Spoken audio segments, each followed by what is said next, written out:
Eh ben, tu te rends compte? Ça fait presque 3 mois qu'il n'a pas plu. L'herbe, elle est complètement cramée. Ouais, encore un coup du changement climatique. Le changement climatique? Bonjour Monsieur Barret. La dernière fois, vous nous aviez expliqué que l'eau du robinet venait des rivières. Les rivières qui sont alimentées par la pluie. Mais maintenant, avec le réchauffement climatique, est-ce que tout cela va pouvoir continuer? Alors comme toute l'eau qui est utilisée en Bretagne vient du ciel, il y a forcément un lien entre le changement climatique et l'évolution de la ressource en eau en Bretagne.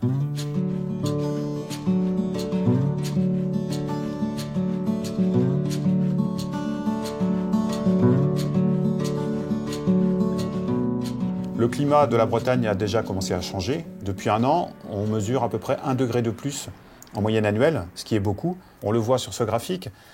Selon les scénarios du GIEC, si on continue à émettre beaucoup de gaz à effet de serre, on pourrait aller jusqu'à un réchauffement de 4 degrés en Bretagne d'ici la fin du siècle, ce qui est absolument énorme.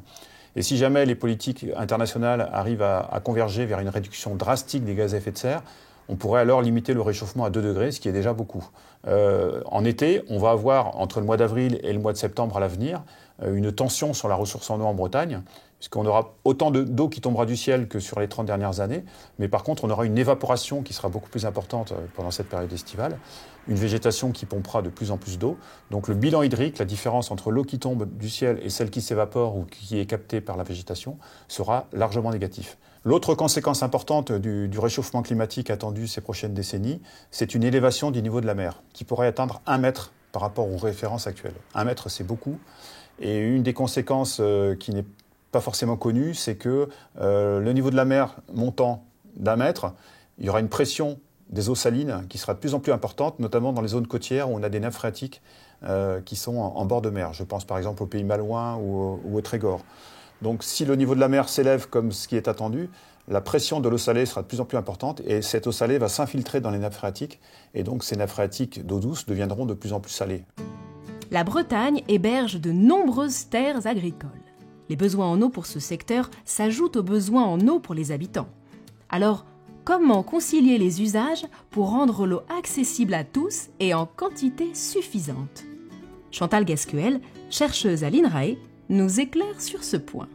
Alors d'abord, l'agriculture a besoin d'eau. L'eau, comme tous les écosystèmes, a besoin d'eau pour s'alimenter. Donc c'est en général de l'eau pluviale. Elle dépend de l'eau de pluie. En tant que scientifique, ça fait longtemps qu'on travaille sur le changement climatique. Il va avoir un impact à beaucoup de niveaux. Finalement, il va agir sur la température, sur la pluviométrie. Eh bien, on va avoir peut-être plus d'eau en hiver, mais moins en été, que nos étés vont durer plus longtemps.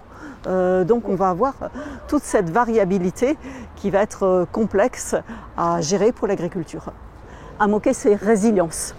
Résilience, ça veut dire que quand il va y avoir un choc, qui soit climatique, trop chaud, trop froid, trop sec, eh bien on va avoir une agriculture qui va pouvoir passer ce choc et pouvoir subsister. On est extrêmement prudent et on dit en général, il n'y a pas une solution, mais des solutions à mettre bout à bout.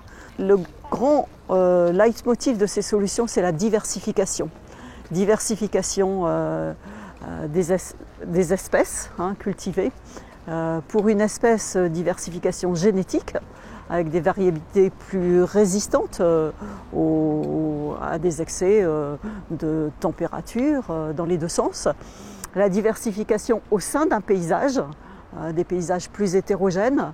Quand on associe des arbres, des cultures, finalement on travaille aussi beaucoup sur le système racinaire qui va explorer des zones où est stockée l'eau dans le sol différentes. En Bretagne, le changement climatique impactera certainement l'eau disponible.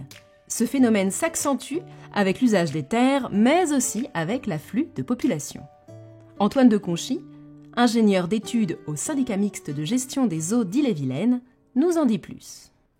Alors on a un territoire qui est attractif, donc qui attire de la population. Et c'est vrai que par exemple à l'échelle de l'Ille-et-Vilaine, on a à peu près 10 000 nouveaux habitants chaque année. Donc cette augmentation de la population, elle génère forcément aussi une augmentation des besoins en eau potable. Il faut savoir que la majeure partie de la consommation en eau potable, elle est liée à la consommation des ménages, à la consommation domestique, à peu près les 2 tiers. L'autre tiers, donc ça dépend des territoires, mais on a l'industrie agroalimentaire qui peut être localement une grosse consommatrice d'eau potable. Et puis la consommation professionnelle, notamment des agriculteurs, qui peuvent être amenés à utiliser de l'eau potable, notamment dans l'élevage. Là où on a à peu près une augmentation d'1% par an de la population en Ille-et-Vilaine, on a une augmentation de la consommation en eau potable d'environ 2% par an. Donc c'est un phénomène qui est nouveau, même s'il y a toujours eu une augmentation de la consommation, mais qui nous amène à revoir nos prévisions pour les prochaines années. Les syndicats d'eau essayent de prévoir ce que seront les consommations à l'horizon 20 ans, 30 ans, selon les ouvrages, et essayent de dimensionner les ouvrages pour faire face aux besoins des populations à cet horizon, que ce soit les besoins en consommation moyenne, mais aussi les besoins en jour de pointe. En fait, aujourd'hui, on a un bilan entre les besoins et les ressources qui est de plus en plus serré, de plus en plus difficile à tenir. Et donc, on doit jouer à la fois sur 3 axes, sur une meilleure gestion des ressources, des barrages, des retenues, des nappes souterraines, mais également sur des travaux de sécurisation qui sont indispensables pour faire face à l'augmentation de la consommation sur certains secteurs. Donc ça peut être notamment des canalisations de transport d'eau entre territoires. Et ensuite, il faut aussi travailler sur la consommation par habitant et par abonné, et donc sur les économies d'eau.